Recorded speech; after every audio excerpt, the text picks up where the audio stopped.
चलो, हेलो दोस्तों, स्वागत है आपका हमारे यूट्यूब चैनल पे। तो हम आजकल कर रहे हैं 11th की भौतिक विज्ञान, जिसका पहला चैप्टर कर रहे हैं वैद्युत आवेश तथा वैद्युत क्षेत्र। इसमें जो हमारा नेक्स्ट टॉपिक है, एक समान वैद्युत क्षेत्र में वैद्युत द्विध्रुव पर बल, ठीक है, तथा बल आघूर्ण। ठीक, तो इसमें जो सबसे पहली बात आती है एक समान वैद्युत क्षेत्र। तो हम सबसे पहले क्या करते हैं कि एक समान वैद्युत क्षेत्र की कल्पना करते हैं।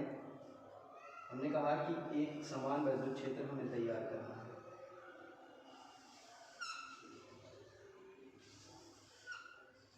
तो हमने क्या किया कि ये एक समान वैद्युत क्षेत्र तैयार कर लिया। अब देखिए इसकी जो बल रेखाएं हैं वो बाईं ओर से दाईं ओर जा रही है। ठीक, तो इसका तात्पर्य क्या हुआ कि ये किस कारण से उत्पन्न हो रहा है। इसका मतलब ये इधर से निकल करके उधर इसकी बल रेखाएं जा रही हैं, तो इसका मतलब यहाँ पे जरूर कोई अवश्य ही धनावेश उपस्थित होगा, जिससे ये वैद्युत बल रेखाएं निकल रही हैं। और अवश्य ही इधर भी कोई एक शक्तिशाली ऋणावेश उपस्थित होगा, जिसकी ओर ये जा रही है। तो इन दोनों के कारण एक समान वैद्युत क्षेत्र की कल्पना हमने कर ली। अब जो अगला पॉइंट है वो है वैद्युत द्विध्रुव। पिछली वीडियो में हमने वैद्युत द्विध्रुव के बारे में बात की है। तो उसमें क्या होता था कि दो आवेश होने चाहिए थे। हमने कहा चलो ये कोई आवेश यहाँ पे है और उससे कम दूरी पर दूसरा आवेश होना चाहिए। हमने कहा एक प्लस आवेश होता है और एक माइनस होता है, और इन दोनों को मिला लेते हैं और इन दोनों के बीच की जो दूरी होती थी वो 2L होती है। ठीक, तो अब यहाँ तक की बात हो गई कि एक समान वैद्युत क्षेत्र मिल गया हमें। दूसरी बात, वैद्युत द्विध्रुव दोनों तैयार कर लिए। अब तीसरा पॉइंट बचा है बल। अब देखिए इस वैद्युत द्विध्रुव पर बल हमें ज्ञात करना है। ठीक है, तो कौन कौन से बल, किस किस प्रकार के बल लगेंगे ये समझते हैं। अब देखिए यहाँ पे ये जो वैद्युत द्विध्रुव का एक सिरा है, इस पर प्लस क्यों आवेश रखा हुआ है। ठीक, अब आप इस तरह से समझिए, और ये वैद्युत बल रेखाएं इस एक प्लस क्यों आवेश से निकल रही हैं, मतलब इस वाले आवेश से निकल रही हैं, और ये बहुत ही शक्तिशाली आवेश है। ठीक, साथ ही में एक इधर ऋणावेश रखा है। अब देखिए ये भी प्लस है और ये भी प्लस है, तो इन दोनों के जो मध्य बल लगेगा वो प्रतिकर्षण बल होगा। मतलब ये जो प्लस क्यों आवेश है इसको उस तरफ ढकेलने का प्रयास करेगा। ठीक, और इसी तरह से चाहें तो ये इसके साथ में भी हम समझ सकते हैं, ये माइनस है और ये प्लस है, तो ये अपनी ओर इसको खींचेगा। तो दोनों ही कंडीशनों में जो इसकी दिशा होती है, ये बल जो लगेगा वो इस तरफ की ओर लगेगा। हमने कहा चलो ये F1 है, पहला बल लग रहा है, ये F1 है। ठीक है, तो ये इसकी जो दिशा, चाहे ये ढकेल इसके धक्के के कारण या इसके खिंचाव के कारण जो बल लगेगा वैद्युत द्विध्रुव पर, वो प्लस क्यों आवेश पर इस छोर पर वो इस ओर की ओर होगा। अब इसी तरह से यदि हम नीचे की ओर समझना चाहें तो देखिए ये माइनस है, ये प्लस है, ये अपनी ओर इसको खींचेगा, साथ ही में ये माइनस है और ये माइनस है, तो ये इसको यहाँ से धक्का मारेगा कि ये प्लस की ओर जाए। तो इसमें भी जो लगने वाले बल की दिशा होगी वो इस ओर ही होगी। हमने कहा ये F2 बल है। अब अपने पिछले वीडियो में हमने बताया था कि E इक्वल टू क्या होता है, F अपान क्यू।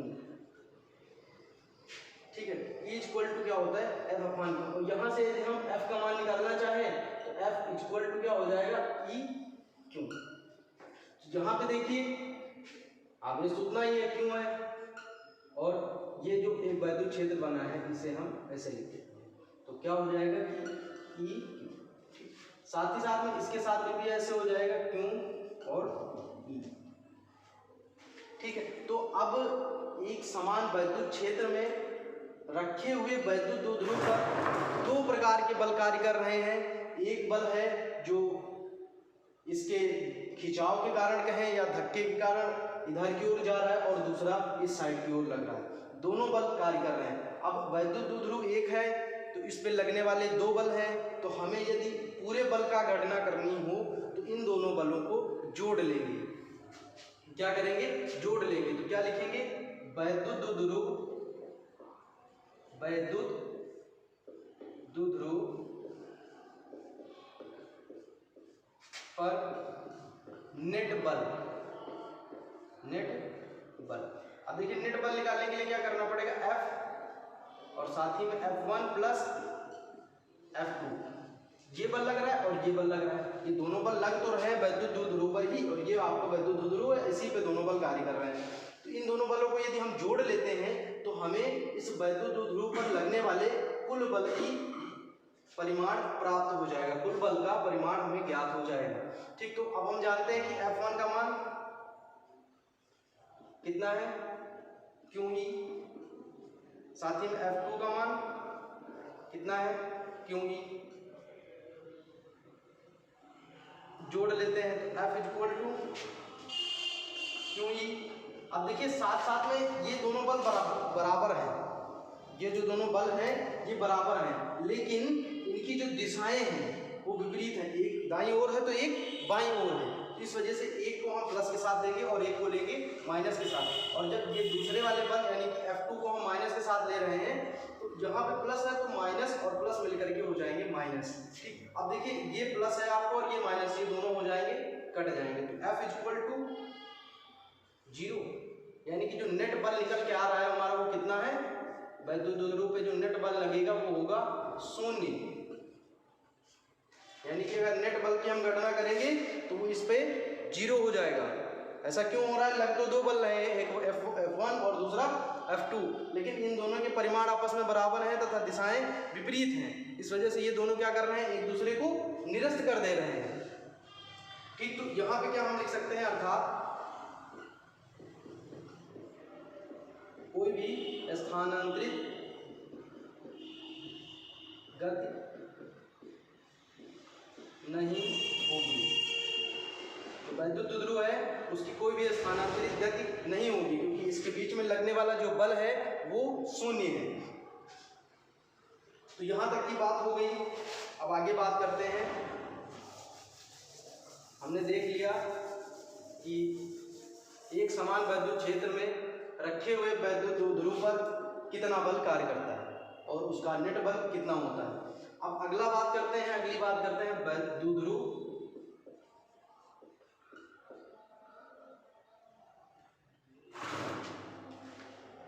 पर बल युग्म या बलागुण बल आगुण। ठीक, तो यहाँ पे दो शब्द आए हैं, जो बल युग्म है हमारा वो दो शब्दों से मिलकर बना है, पहला है बल और दूसरा है युग्म। बल के बारे में तो आपने पिछली कक्षाओं में पढ़ा होगा कि बल वह बाह्य कारक है जो किसी वस्तु की स्थिति में परिवर्तन करता है या परिवर्तन करने का प्रयास करता है, और युग्म का मतलब होता है जोड़ा। युग्म का मतलब क्या होता है, जोड़ा। तो यहाँ पे देखिए दो जोड़े हैं, एक माइनस क्यों है और एक प्लस क्यों, तो यहाँ पे ये एक बल युग्म का निर्माण कर रहे हैं। वो कैसे, आप समझिए, यदि इनकी क्रिया रेखाओं को पीछे बढ़ाया जाए, क्रिया रेखा का मतलब होता है यदि इसकी दिशा इधर की ओर है तो यदि इसी की तरह हम पीछे एक और रेखा खींच लें और इसके पीछे एक और रेखा खींच लें तो ये कहलाती हैं क्रिया रेखाएं। अब देखिए इनकी क्रिया रेखाएं जो हैं आपस में बराबर नहीं है, ये इधर की ओर जा रही है तो एक उधर की ओर जा रही है, इस वजह से ये करेंगे क्या, एक बल युग्म का निर्माण करेंगे या एक बल आघूर्ण का निर्माण करेंगे। ठीक, तो अब यहाँ पे बल युग्म आघूर्ण की बात आ गई, तो आगे निकालते हैं बल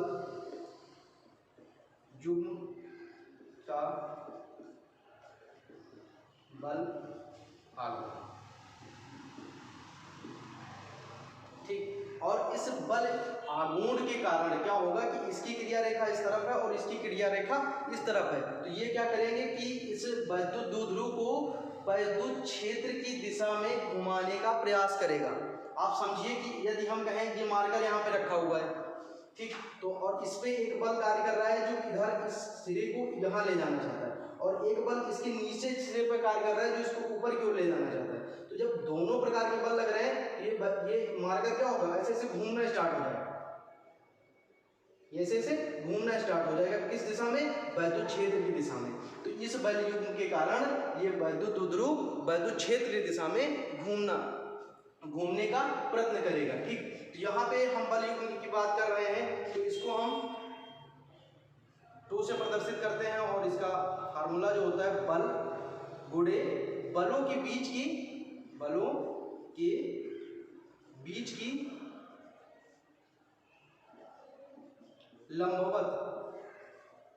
लंबवत दूरी, बलों के बीच की लंबवत दूरी। अब देखिए बल का मान तो हमें पहले से पता है, अब यहाँ पे हमें एक बल लेना है, क्योंकि आप देखिए F2 बराबर किसके है, यहाँ पे हम लिख भी देते हैं कि F2 बराबर है F1 के, ठीक है। तो दोनों बल आपस में बराबर है, तो कोई भी एक बल हम यहाँ पे आसानी से ले सकते हैं। तो क्या ले लेंगे, QE ले लेते हैं, ठीक, गुणे। अब देखिए इन बलों के बीच की लंबवत दूरी, हमें ये दूरी नहीं चाहिए, हमें लंबवत दूरी चाहिए। तो लंबवत दूरी के लिए क्या करना पड़ेगा कि इस बिंदु से हम जहां पे +2 आवेश रखा हुआ है एक लंब डालते हैं, किस पे, F2 बल वाली क्रिया रेखा पे, इस पे हम एक लंब डाल देते हैं। साथ साथ में इसका नामकरण कर लेते हैं, हमने कहा ये A है और ये कोई बिंदु B है और ये O है। अब देखिए यहाँ पे 3 ये एक त्रिभुज बन गया, ठीक। तो इन बलों के बीच की लंबवत दूरी कितनी है, BO, ये दूरी हमें यहाँ पे चाहिए, तो कितनी है, BO। अब हमें ये दूरी ज्ञात करनी है। हमारे पास ये एक समकोण त्रिभुज मिल गया हमको, कौन सा त्रिभुज मिल गया, समकोण त्रिभुज में क्या होता है, जिसका एक कोण 90 डिग्री का होता है। तो यहाँ पे एक ये इस पे लंब डाला है और लंब हमेशा 90 डिग्री का कोण बनाता है, तो यहाँ पे एक ये 90 डिग्री का कोण हमें मिल गया। इसका मतलब क्या हुआ कि ये एक समकोण त्रिभुज है। समकोण त्रिभुज कौन सा है, त्रिभुज BOA, ठीक। अब ये समकोण त्रिभुज यहाँ पे ड्रॉ कर लेते हैं अलग से, ऐसा है ये कुछ, ये O बिंदु है और ये है B। आप जानते हैं कि कोई भी त्रिभुज बनता है तो उसकी 3 भुजाएं होती हैं। सबसे नीचे वाली भुजा को हम क्या कहते हैं, आधार, और इसके बगल वाली भुजा को लंब, और इधर इस वाली भुजा को क्या कहते हैं, कर्ण। 3 भुजाएं होती हैं, ठीक। अब 3 भुजाओं में से यदि हमको 2 भुजाएं पता होती हैं तो हम क्या करते हैं कि पाइथागोरस प्रमेय लगा करके तीसरी भुजा ज्ञात कर लेते हैं, ठीक। लेकिन यहाँ पे हमें सिर्फ एक भुजा पता है, वो भी कौन सी, कर्ण वाली, कितनी है, 2L है, ये भुजा पता है। तो हमें यहाँ पे क्या करना, इस्तेमाल करना पड़ेगा। अब यहाँ पे लेना पड़ेगा हमें अनुपात। हम मान लेते हैं कि ये जो थीटा है, ये जो कोण है, ये थीटा डिग्री का कोण बनना है। यहाँ पे वही चीज यहाँ पे भी कर लेते हैं, ठीक, थीटा डिग्री का कोण बनना है। तो अब हमें यहाँ पे एक ऐसा अनुपात लेना है जो लंब और कर्ण का अनुपात, ठीक। यहाँ पे यदि हम साइन थीटा के बारे में जानते हैं तो साइन थीटा बराबर क्या होता है, लंब बटे कर्ण, क्या होता है, लंब बटे कर्ण। अब देखिए दोनों अनुपात मिल गए, हमें चाहिए लंब, कर्ण का मान पता है, अब इससे हम याद कर सकते हैं। तो साइन थीटा, लंब कितना है OB और कर्ण कितना है AB, ठीक। तो साइन थीटा, अब देखिए इसको हम गुणा करवा लेते हैं यहाँ पे, तो ये BO इधर भेज देंगे तो AB साइन थीटा। अब देखिए AB का मान हमें पता है पहले से, तो OB बराबर क्या हो जाएगा, 2L साइन थीटा। यानी कि अब हमें इसका मान पता चल गया, यानी कि दोनों बलों के बीच की लंबवत दूरी कितनी निकली हमारे पास, 2L साइन थीटा। ये दोनों के बीच की लंबवत दूरी हो गई। अब BO के स्थान पे हम रख देते हैं 2 बराबर QE गुणे 2L साइन थीटा। अब देखिए गुणनखंड का जो क्रम विनिमय नियम होता है वो क्या कहता है कि हम इसको किसी भी कंडीशन में आगे पीछे कर सकते हैं, ठीक। तो यहाँ पे क्या करेंगे हम कि इसको थोड़ा सा क्रमबद्ध लिख लेंगे। तो क्या लिखेंगे कि 2QL और साथ में E और साथ में क्या हो जाएगा, साइन थीटा, ठीक। तो यहाँ पे अब देखिए कि हमने वैद्युत द्विध्रुव को पढ़ते समय क्या पढ़ा था, 2QL होता है, स्मॉल p बराबर क्या होता है, 2QL। अब यहाँ पे देखिए 2QL हमें मिल रहा है, जो 2QL है वो हमें मिल रहा है, तो हम इसको आसानी से यहाँ पे परिवर्तित कर सकते हैं। तो 2 बराबर PE और साइन थीटा, ठीक है। अब देखिए कि ये जो टो है ये क्या होता है कि ये एक सदिश राशि है, ठीक। तो इसकी दिशा भी बतानी होगी हमें। तो जो इसकी दिशा होती है, टो की दिशा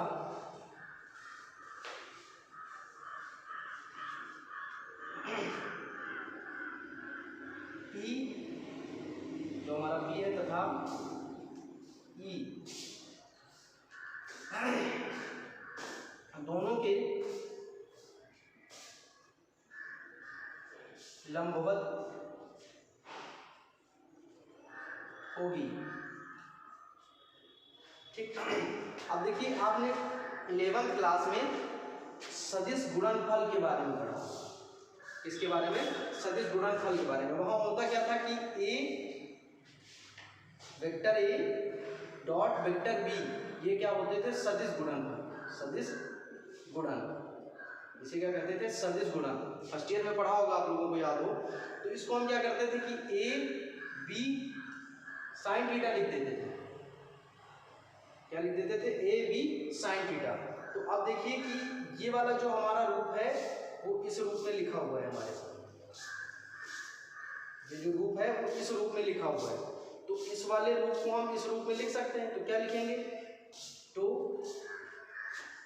vector P dot vector E, ठीक। अब यहाँ पे इतना प्राप्त हो गया हमारे पास। हम चाहे तो इसको इस रूप में भी लिखे थे और चाहे तो इसको इस रूप में भी लिखें। दिशा भी बता दी गई है, ये इसकी दिशा लिख दी जाएगी, यहाँ पे लिखी हुई है। अब यहाँ पे हम एक और कंडीशन ले रहे हैं, एक विशेष स्थिति ले रहे हैं। हम कहते हैं कि ये जो बल आघूर्ण है ये सबसे ज्यादा कब होगा। तो उसके लिए हम क्या करते हैं, एक विशेष स्थिति लिखते हैं। कहते हैं यदि थीटा का मान 90 डिग्री हो जाए, यदि थीटा का मान 90 डिग्री हो जाए तो साइन 90 का मान हमें पता है कितना होता है, पिछली कक्षाओं से याद करते चले आ रहे हो, ये होता है 1। अब देखिए फार्मूला हमारे पास ये है। तो यहाँ पे मैक्सिमम के लिए हम गणना कर रहे हैं कि सबसे ज्यादा कब होगा। तो क्या है? पी ई और साथ में साइन 90। साइन 90 का मान कितना? 1। तो मैक्सिमम क्या निकल के आएगा? P डॉट E, ठीक। तो ये मैक्सिमम के लिए सूत्र होता है। यदि थीटा का मान, ये जो थीटा बन रहा है इसका मान 90 डिग्री हो तो जो हमारा बल आघूर्ण का मान है वहाँ पे वो सबसे ज़्यादा होगा।